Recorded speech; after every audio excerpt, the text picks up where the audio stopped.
On Saturday the 7th of November 2009 there was a meeting sponsored by the Fabian Society in London. It was paid for by the European Commission. Also involved was UACES, which is a group of university professors who are working to further the European Union.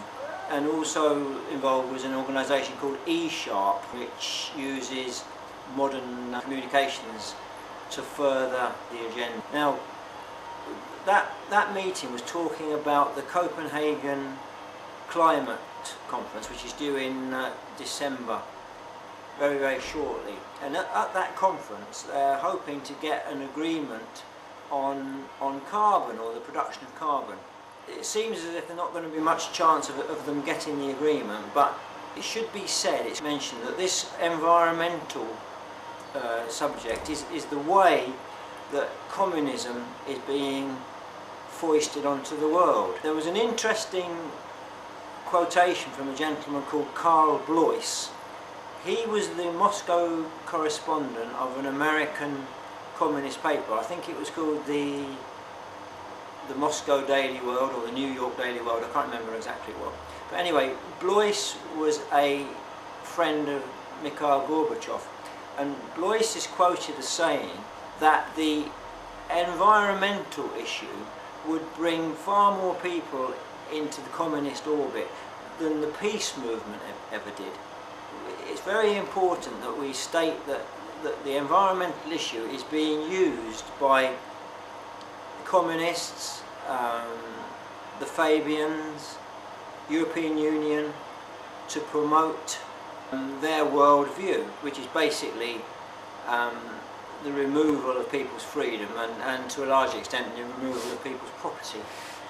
And we've got to say as well that this is being done on bad science which has now been proved to have been cooked up by the United Nations and others. This carbon issue, there's many people that have studied it, but the Soviets have studied it. They've drilled down into the Antarctic ice. They've gone down, I don't know how far, maybe even 3 kilometres, I'm not sure, an awful long distance, and they can check the amount of carbon dioxide that was in the atmosphere at any given moment, right back thousands, I guess even millions of years ago. And they know that the carbon dioxide has varied throughout the history of the world, the amount of it. But what they've also discovered is that carbon dioxide actually follows warming. It doesn't cause the warming.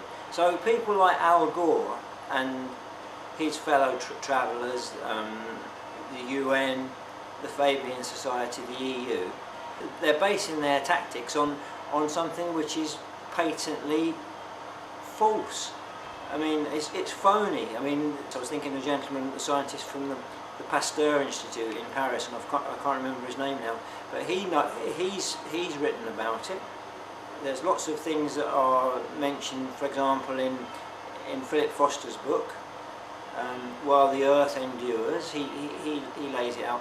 That book, incidentally, was commended by Václav Klaus, the president of the Czech Republic. He's read it. He's interested in environmental issues. I think that one of the most important things we've got to talk about is the way that the issue of carbon dioxide is conflated with pollution. Now, carbon dioxide is not a pollutant. It actually is necessary for plant growth. When they're growing tomatoes in glass houses, one of the ways they get more tomatoes, or bigger, fatter ones, is to pump carbon dioxide into the greenhouse, because it promotes plant growth.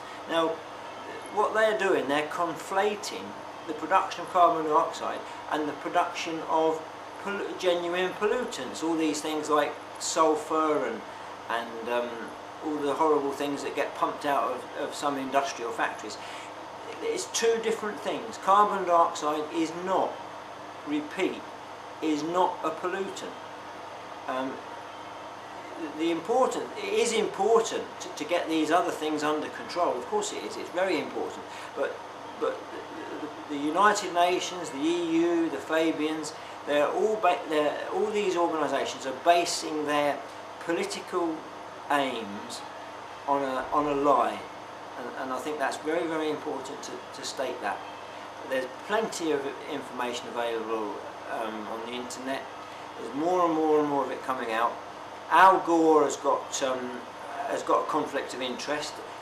He's got shares in a company in America, Silver Springs, I think it is, that's profiting by the political adoption of this carbon scam. So that's the important thing, to get that information out. Well, we need to just cover the subject of carbon trading.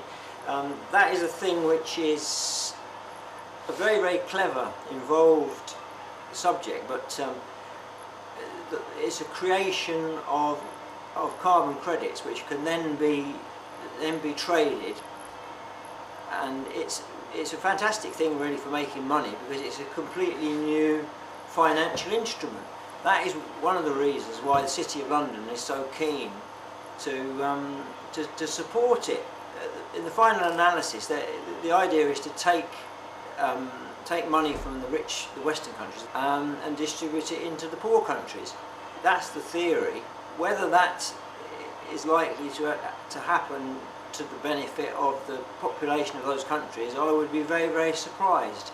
I think it's much more likely to be a scam to make money, because it's certainly based on false science. So if they can base it on false science, it certainly doesn't bode very well for the general ethos of the thing. But what actually is a carbon credit? That's a good question, isn't it?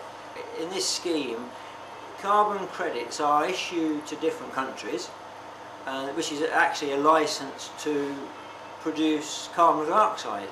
And then if you produce more than you should do, you've got to buy some credit from another country, or if you don't produce as much as they say that you're allowed to, then you can sell it. You can sell the surplus.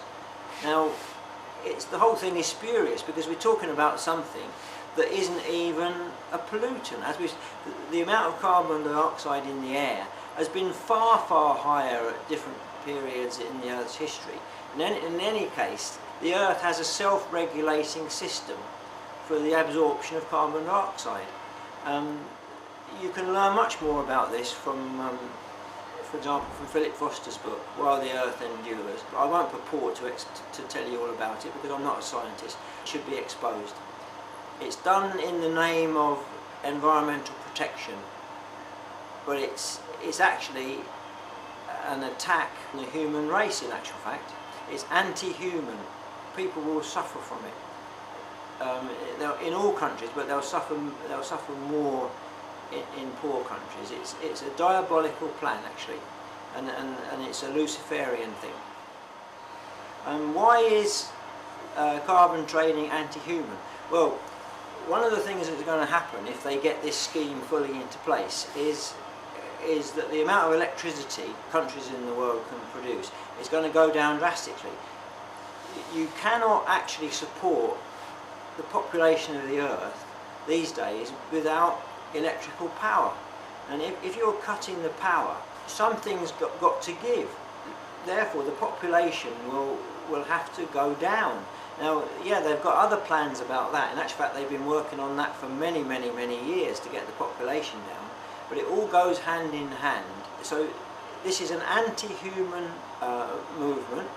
You can trace it even back to beginning of the century, to people like Bertrand Russell that advocated euthanasia. You can trace it right back to Thomas Malthus, who was an agent of the British East India Company in the early 19th century, who advocated culling the population. This is a new aspect of the same thing that's been mooted now for nearly 200 years.